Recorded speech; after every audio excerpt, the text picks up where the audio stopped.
Hello bachcho, let's start the question. And in the first case, a phenolic ether reacts with concentrated HI and X moles of HI is consumed. In the second case, a non-aromatic ether reacts with concentrated HI and here Y moles of HI is consumed. We have to tell the sum of X plus Y. As in the question, we have to calculate the moles of HI for the reaction of ether.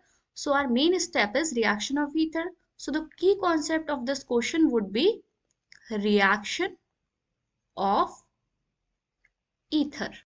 तो बच्चों सबसे पहले हम first case के लिए देखते हैं जिसमें हमारे पास फिनोलिक ईथर प्रेजेंट है।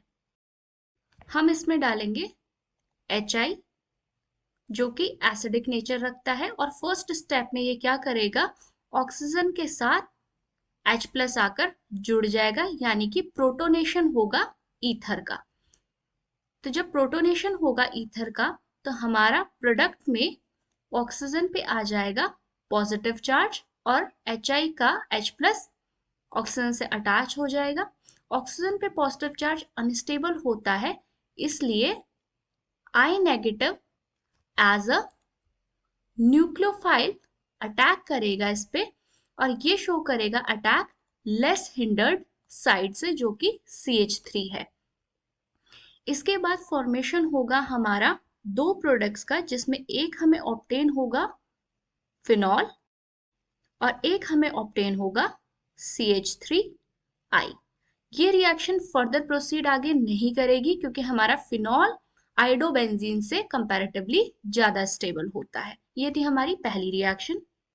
तो बच्चों इस केस में जो हमारे मोल्स ऑफ HI कंज्यूम हुए हैं वो है सिर्फ एक और ये है हमारा X की वैल्यू।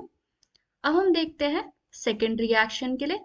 सेकेंड रिएक्शन में हमारे पास साइक्लोहेक्सेन है जिस पे अटैच्ड है OCH3।